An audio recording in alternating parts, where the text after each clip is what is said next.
नमस्कार। आज जिल्हा परिषद कोल्हापूर या ठिकाणी एक वाढदिवस साजरा करण्यासंदर्भात निवेदन दिलेलं होतं।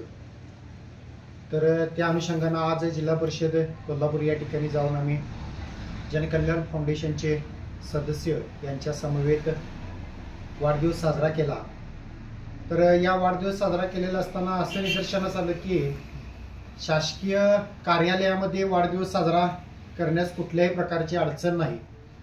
जर शासकीय कार्यालयात वाढदिवसच असेल तर मग इतरही कार्यक्रम शासकीय कार्यालयात होऊ शकतात। जिल्हा परिषद कार्यालयामध्ये जो हॉल आहे त्या हॉलमध्ये कदाचित तुम्ही मुख्य कार्यकारी अधिकारी जिल्हा परिषद कोल्हापूर यांच्या नावाने पत्रव्यवहार करून त्या ठिकाणी आपण लग्नाचे कार्यक्रम करू शकता, वाढदिवसाचे कार्यक्रम करू शकता।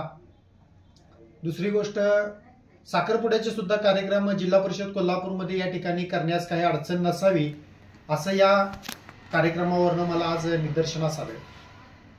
जर शासकीय कार्यालयामध्ये पत्रव्यवहार करून सुद्धा सामान्य माणूस जर त्या ठिकाणी वाढदिवस साजरा करायला जात असेल तर संबंधित मुख्य कार्यकारी अधिकारी याबाबत कुठल्याही प्रकारची भेट घेत नाहीत किंवा दखल घेत नाहीत। सामान्य प्रशासन विभागचे उपकार्यकारी अधिकारी असतील ते सुद्धा याबाबत कोणत्याही प्रकारचं बोलण्यास किंवा दखल घेण्यास तयार नाहीत आणि विभागीय आयुक्त स्तरावरील सुद्धा अधिकारी यावर दखल घेण्यास तयार नाहीत। म्हणजे शासकीय कार्यालयामध्ये कुणीही जावं आणि कुणीही काहीही करावं अशा पद्धतीचे एक शासकीय कार्यालय झाले आणि याला सर्वस्वी जबाबदार नेमकं कोण? सामान्य माणूस का आम्ही निवडून दिलेले लोकप्रतिनिधी?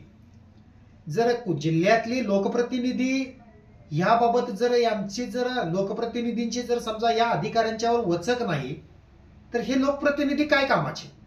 हा एक मोठा प्रश्न उद्भवतो। सामान्य माणसानं निवडून दिलेले हे लोकप्रतिनिधी जर वेळेत कामं जर समजा लोकांची होतात का नाही, नागरिकांच्या तक्रारींची दखल घेतली जाते का नाही ह्याबाबत लक्ष देत नसतील तर ह्या लोकप्रतिनिधींचं काय काम? त्या ठिकाणी त्यांचा काय उपयोग? हा पण मोठा प्रश्न निर्माण होतो।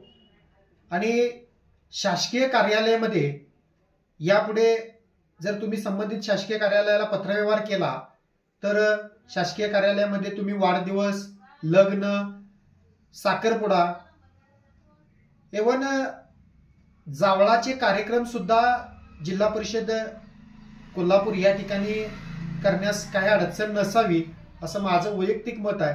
पण यासाठी तुम्हाला अगोदर जिल्हा परिषद कोल्हापूर यांच्या मेल आयडी वर किंवा संबंधित टपालला एक 15 ते 20 दिवस अगोदर पत्रव्यवहार करावा लागणार की आमचा ह्या दिवशी लग्नाचा कार्यक्रम आहे आणि हा लग्नाचा कार्यक्रम आम्ही ह्या दिवशी करणार आहे, तर याबाबत आपली काही अडचण म्हणजे तारीख आपण त्यांना दिली तर ते काही अडचण नाही असं मला वाटतं। कारण मी वाढदिवस साजरा करण्यासंदर्भात आम्ही 15 दिवसापूर्वी पत्रव्यवहार केला आणि या वाढदिवस साजरा करण्याबाबत या जिल्हा परिषदेचे मुख्य कार्यकारी अधिकारी माननीय कार्तिकन सर असतील किंवा उपकार्यकारी अधिकारी यादव सर असतील याबाबत यांनी कुठल्याही प्रकारची दखल घेतली नाही। त्यामुळे वाढदिवस साजरा केला आम्ही।